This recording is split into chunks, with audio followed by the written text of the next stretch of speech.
majority of these threats were intercepted by Israel Iron Dome and other air defense systems. However, explosions were reported in Tel Aviv and Jerusalem. Israeli authorities direct citizens to remain in bomb shelters until further notice. U.S. officials confirmed the United States paid in the strikes. President Donald Trump stated Iran had failed to respond to repeated diplomatic overtures and warned that continued hostilities could lead to greater consequences. Iranian officials pledged further retaliation, while NATO leaders urged de-escalation to prevent a wider regional conflict. Watch this. Air raid sirens sounded and explosions could be seen in the sky. Look at this as missiles fell on Tel Aviv. This followed an Israeli attack targeting Iran's nuclear program and military sites. Top nuclear scientists and military leaders were killed. Israeli Prime Minister Benjamin Netanyahu says Iran's efforts to produce a nuclear weapon threaten Israel's survival. This operation will continue for as many days as it takes to remove this threat.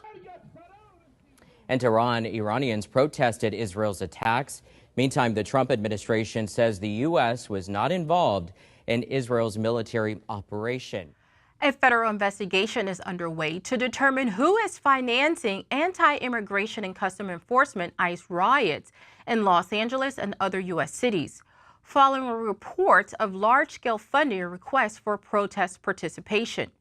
Crowds on Demand, a California-based company known for organizing demonstrators for various causes, reported receiving numerous high-budget requests to mobilize crowds in support of the recent anti-ICE protests. The company declined the offer, citing concerns over legitimate and violence associated with the demonstrations.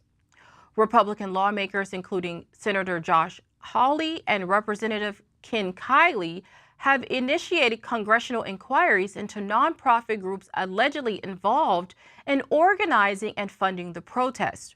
One group under scrutiny is the Coalition for Humane Immigrant Rights, which reportedly received millions in federal and state funding. Senator Hawley stated that providing financial or logistic support for criminal behavior does not qualify as protected speech. He warned organizations that any involvement in the coordination or promotion of riots would be considered aiding unlawful activity. Los Angeles Mayor Karen Bass condemned the unrest and imposed a curfew in affected areas, warning that those violating the law will be arrested and prosecuted. There is no confirmed evidence that CHIRLA or any other organization directly funded illegal activity. Let's take a look. Said yesterday that paid insurrectionists were behind or involved in the protest in Los Angeles. Does the White House have any more details about who they believe is paying these protesters? The president spoke about this last night when he returned from Fort Bragg, because frankly the president has a lot of common sense. And if you look at some of the imagery that we have received from the Department of Homeland Security and ICE and law enforcement who are on the ground, you will see boxes and boxes of very professionalized masks and rioting equipment being dropped off for these protesters. So it's a good question the president is raising, and one we are looking into, about who is funding these insurrectionists and these rioters and these protesters and these illegal criminals. And I have updates for you on the numbers, by the way. Since June 6th, there have been 330 illegal aliens that have been arrested as part of these riots in Los Angeles.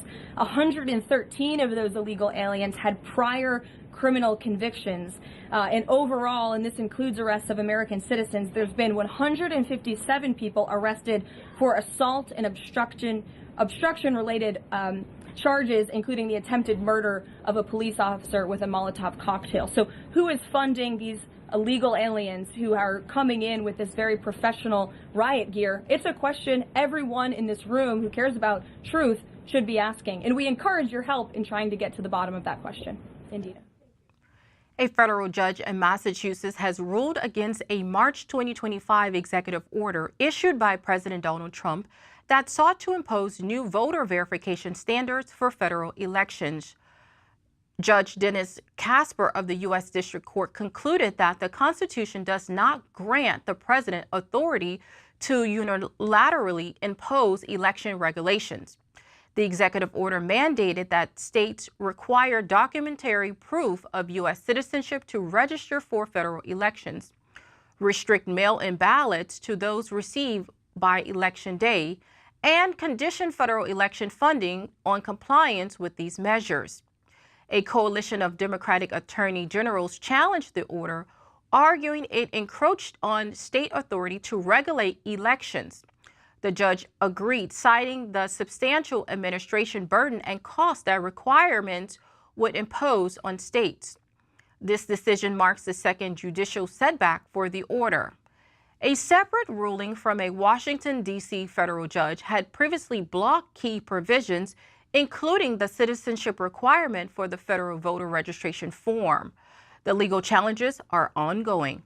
Watch this. Blocked President Donald Trump's election executive order. That order was signed back in March, which would require a document to prove citizenship to register to vote. This does not mean a birth certificate. He also demanded all ballots be received by Election Day. The judge blocked the order, saying it's an overreach. The news will be back after this break.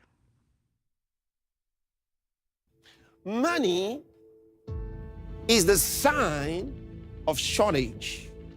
Money is not the sign of blessing, it is the sign of shortage. Money is not the evidence of blessing, it is the evidence of shortage. It is the evidence of lack. I know nobody ever told you that. So you better listen to me now. I walk in absolute prosperity, so I can tell you, money is not the sign of prosperity, it's a sign of lack. It's a game that defines the classification of people. Once you are able to see beyond it and understand what God's plan is and who you are not controlled by money. Money becomes your slave. Somebody said, I wish I heard what Pastor just said in the month of May. Month of blessing, I would have applied it. You still have time. We carry all the blessings of the previous month into the new ones. That's what we do. Never let the thought of money control your attitude. Yes, sir. You know, there are people who become happy when they have money. And when they don't have it, you can tell. You just look at them, you can tell. You can tell they're broken down. Money's their master. They're worshiping the god of Mammon. When you are delivered from that, or when you've not been enslaved by that, you don't know when you've had money and when you've not had money, because you don't operate with those numbers. La korabakasaya, rabakandalobosia. Are you still there? Welcome back. 4 detainees escaped from the Delaney Hall Immigration and Customs Enforcement ICE detention facility in Newark, New Jersey on Thursday evening following a reported disturbance involving dozens of inmates. A Department of Homeland Security official confirmed. The incident reportedly began after delayed meals led to unrest among approximately 50 detainees. According to an immigration attorney familiar with the facility, some detainees pushed down a dormitory wall and used bed sheets and what they may have been part of the escape attempt. Local and federal law enforcement, including the Essex County Sheriff's Office and Newark Police, responded to the scene. Witnesses reported the use of gas during crowd control efforts. The escapees were reportedly seen near the Turnpike 78 and Delancey Street area. To be on the lookout alert has been issued. The disturbance coincides with ongoing protests outside the facility and comes 2 days after Representative LaMonica McLever was indicted on federal charges related to a prior oversight visit to the same location. Newark Mayor Rex Barrick issued a statement calling for greater transparency and oversight of private-run detention facilities. Let's take a look. The 4 detainees who escaped from this facility last night, the U.S. Department of Homeland Security said it's offering $10,000 reward to anyone who has information leading to the arrest of these 4 detainees pictured here who escaped from Delaney Hall Detention Center here in Newark. This happened during reported unrest at the facility last night where, according to Senator Andy Kim, who went on a tour here this afternoon, detainees held inside Unit 5 broke through a drywall wall. Now, Kim said after his tour that he believes the rest of the current detainees inside will be moved elsewhere after this security breach, and I have personally seen several buses and vans arriving and leaving the facility filled with detainees and ICE agents surrounding these vehicles.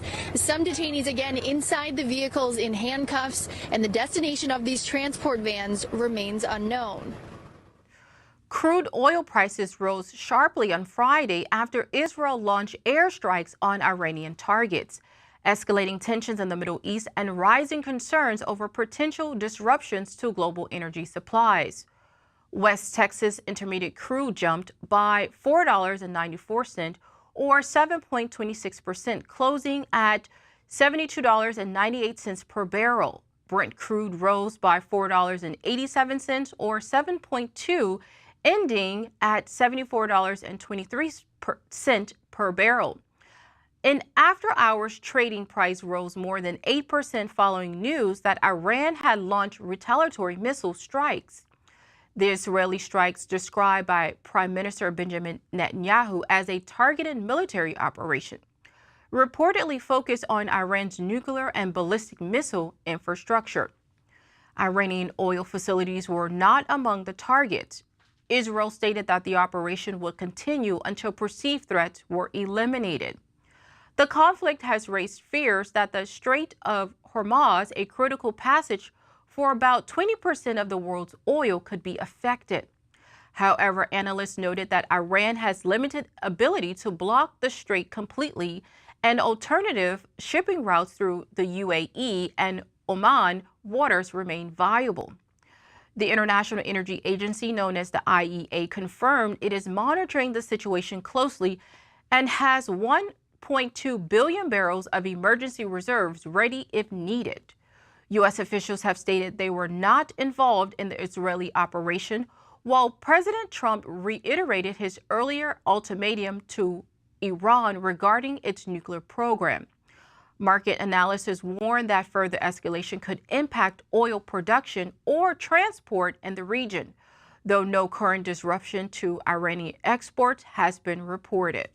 Watch this. Israel's attack on Iran roiled global markets on Friday. News of the air assaults broke as the trading day began in Asia. Oil prices immediately started climbing, with international benchmark Brent crude soaring over 10% by late morning.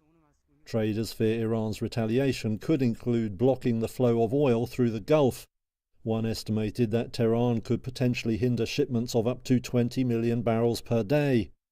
That could mean sustained price increases that add to inflationary pressures worldwide.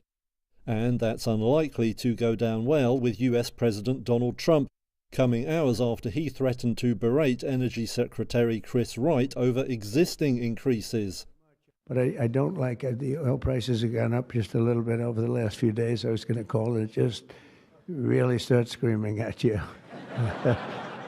Are we okay? Nothing wrong, right? It's going to keep going down a little bit, right?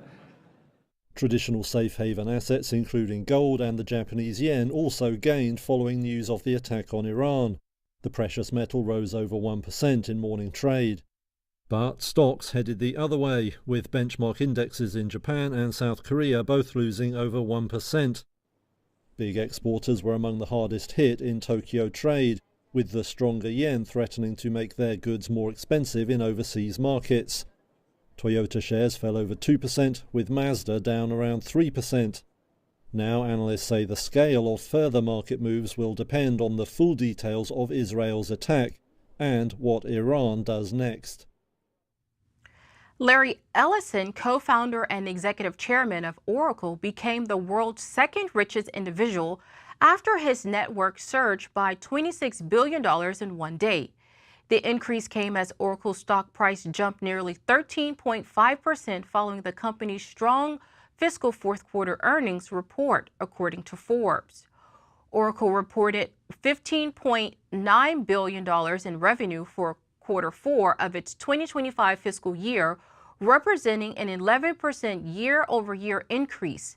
Net income rose to $3.4 billion for the quarter. For the full fiscal year, Oracle posted $57.4 billion in revenue and $12.4 billion in profit. CEO Seth Katz stated the company expects revenue growth to accelerate further in fiscal 2026. Ellison holds approximately 41% of Oracle shares, making the company the primary source of his wealth. As a result of the stock surge, his personal net worth reached an estimated $243 billion, according to Forbes. This places him behind only Elon Musk, who remains the richest person in the world with an estimated net worth of $411 billion. Oracle, a major player in the cloud computing sector, has recently drawn investor attention amid speculations over its potential involvement in U.S. oversight of TikTok. Other top-ranking billionaires currently include Mark Zuckerberg, Jeff Bezos, and Warren Buffett, who follow Ellison on the global wealth list. Watch this. Ellison reclaimed his spot among the world's 2 richest people Thursday as shares of his cloud computing titan surged to an all-time high, marking the latest back and forth near the top of Forbes' rich list amid the artificial intelligence arms race. Ellison's net worth shot up by $26 billion to $243 billion by midday Thursday, enjoying easily the largest daily pump of any billionaire according to Forbes' data. That gain was enough to vault Ellison past Amazon chairman Jeff Bezos and Meta CEO Mark Zuckerberg for the second spot on Forbes' real-time billionaires ranking. Ellison is now only less wealthy than his longtime friend Elon Musk. Shares of Oracle jumped more than 14% after a Wednesday afternoon earnings report revealed stronger profits and sales than Wall Street expected for the company's financial quarter ending last month. A Deutsche Bank analyst characterized Oracle's earnings report as a watershed event, stating in a client note that, quote, "When Larry Ellison speaks of entering a new era of cloud computing, all should pay careful attention." He emphasized Oracle's significant role in the advancement of generative and agentic AI, acknowledging its influential position. Oracle's 2026 fiscal year starting this month will be a major inflection point for Oracle's core cloud infrastructure service, quote, "driven by massive demand for AI training workloads," predicted TD Cowen analyst Derek Wood in a note. The news continues after this break. Stay with us. It's called the One Big Beautiful Bill, and it will be the biggest bill ever passed in our country's history. It will include the biggest tax cuts, regulation cuts, military supremacy, and just about everything else. We will cut more than $1 trillion in wasteful and unnecessary spending. We will end inflation, slash prices, raise wages, and give you the greatest economy in the history of the world. The average family's take-home pay will be at least $5,000 more than it was just a couple of months ago. Will include 100% expensing retroactive to January 20th, so you can build your factories right now, essentially almost tax-free. 100% expensing for companies investing in America. You buy a car that's made in America, you get an interest rate deduction. It's the biggest tax reduction in history, biggest regulation reduction in history. Incredible for Medicaid, Medicare. We're strengthening it. If we don't get it, that means the Democrats will have stopped us, and that means people will get a tax increase, the largest in history. If we do get it, we're going to have the largest tax decrease in history. The House just voted to advance President Trump's budget resolution and this important step regarding the big, beautiful bill. The bill is passed. Noise you hear coming from the north side of the U.S. Capitol, that is the Senate awakening from its legislative slumber. Welcome back. China has announced its readiness to eliminate tariffs on imports from all 53 African nations with which it maintains diplomatic relations. The declaration was made during a recent China-Africa Cooperation Summit and expands on a previous deal that waived tariffs for 33 of Africa's least developed countries. The timeline for implementation has not yet been specified. The proposed expansion would include major African economies such as South Africa and Nigeria, broadening across to China's markets for a wide array of African exports. Eswatini is the only country excluded from the deal due to its diplomatic recognition of Taiwan. China has been Africa's largest trading partner for 15 consecutive years, with African exports to China valued at $170 billion in 2023. The announcement comes as African countries brace for potential new tariffs from the United States under recent policies proposed by the Trump administration. Earlier this year, the U.S. announced increased tariffs on several African nations, including 50% goods from Lesotho and 30% from South Africa. These measures are currently paused but could take effect next month, depending on ongoing negotiations. In a joint ministerial statement, China and Africa officials criticized unilateral tariffs actions by other nations and called for global trade relations based on equity, respect, and mutual benefit. The changes could shift trade dynamics as African nations weigh opportunities in Chinese markets amid uncertainty with U.S. policy trade. Let's take a look.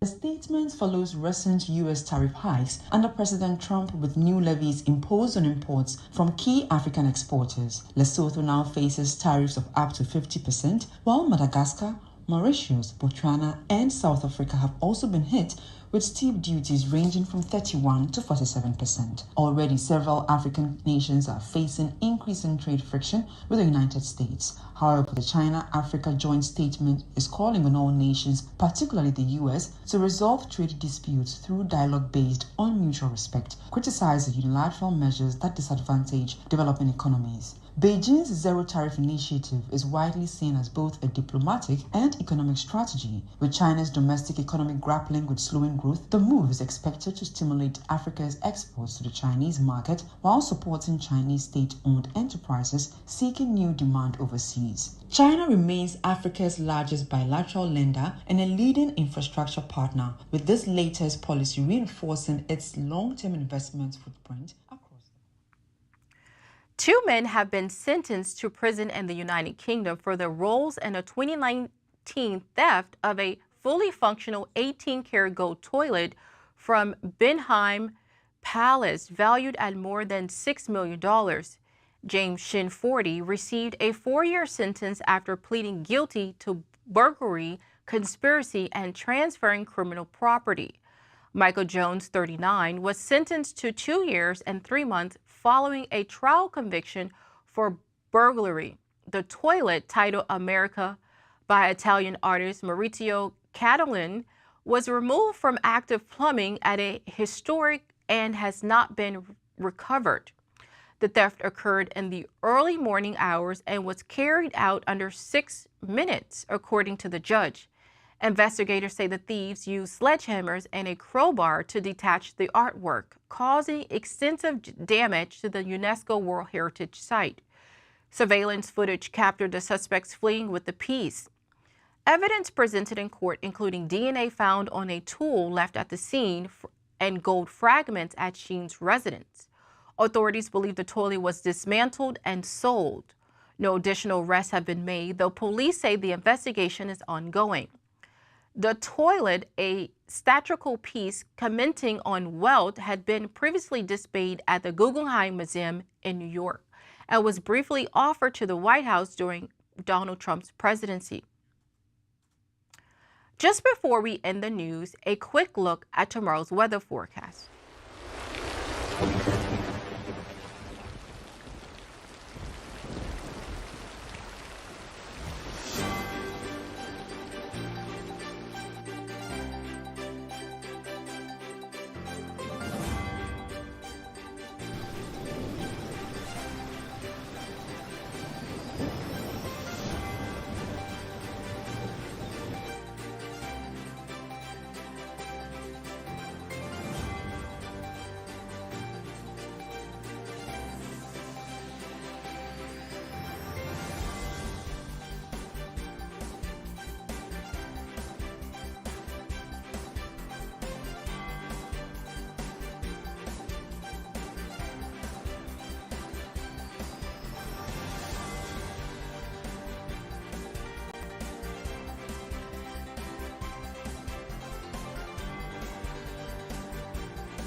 And to end the news today, a quick recap of the headlines. Israel strikes Iranian nuclear sites. Iran responds with missile and drone attacks. Federal investigation launched into alleged funding of anti-ICE riots. Second federal judge blocks Trump executive order on voter citizenship requirements. 4 migrants escaped Newark ICE facility after reported riots. Oil prices surge over 7% following Israeli airstrikes on Iran. And that's the news for today. Join us at the same time tomorrow for more news. I'm Barbara Sam, and God bless.